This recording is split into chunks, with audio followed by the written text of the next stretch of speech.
오늘 우리가 함께 살펴볼 개념, 바로 자연입니다. 혹시 지금 머릿속에 푸른 숲이나 넓은 바다를 떠올리셨나요? 아마 많은 분들이 그러셨을 텐데요. 하지만 오늘은 잠시 그 이미지를 내려놓고 도덕경이 말하는 자연이라는 개념의 진짜 속살, 그 본질로 한번 들어가 보려고 합니다. 자, 여러분은 자연 하면 보통 뭐가 제일 먼저 생각나세요?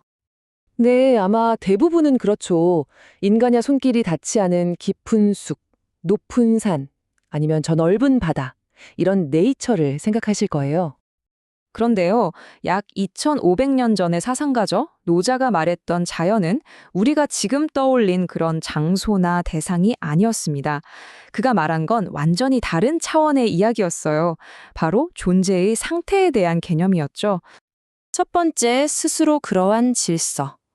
네, 그럼 지금부터 노자가 말한 자연의 본질로 한번 들어가 보죠. 핵심은 말 그대로 스스로 그러한 질서라는 이 개념 안에 다 들어 있습니다. 자, 이 부분이 오늘 이야기의 가장 중요한 핵심이라고 할 수 있는데요. 자연이라는 한자를 한번 뜯어보면 그 의미가 아주 명확해집니다. 스스로 자에 그러할 연. 그러니까 외부의 어떤 힘이 강제하는 게 아니라요. 자기 안에 원래부터 있던 그 질서에 따라서 그냥 스스로 그러한 상태. 바로 그거예요. 그러니까 자연은 어떤 장소가 아니라 존재의 방식, 즉 상태를 말하는 거죠. 그런데 여기서 중요한 오해 하나를 꼭 짚고 넘어가야 합니다. 스스로 그러하다는 게 그럼 그냥 제멋대로 내버려 두는 거냐? 방치나 무질서, 아니면 뭐 충동이나 무책임 같은 걸 말하는 거냐? 절대 아닙니다. 오히려 정반대에 가깝죠. 오히려 자연이란 건요, 가장 깊고 정교한 내면의 질서가 어떤 억지 없이 자연스럽게 작동하는 상태를 말해요. 한번 생각해 보세요. 강물이 스스로 가장 낮은 곳을 찾아 흘러가잖아요.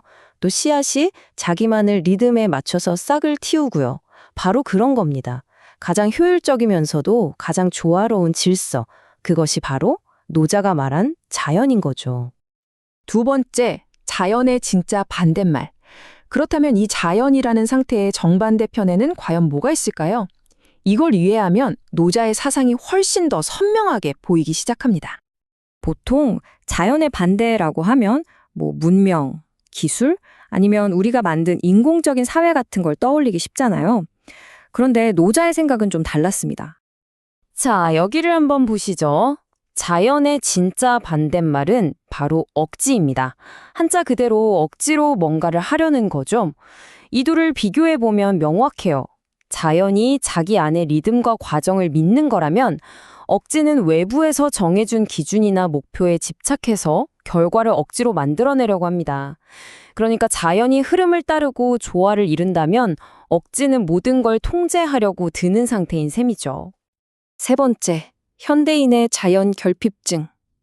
아니 그런데 이 수천 년 전 개념이 지금 21세기를 사는 우리랑 무슨 상관이 있을까요?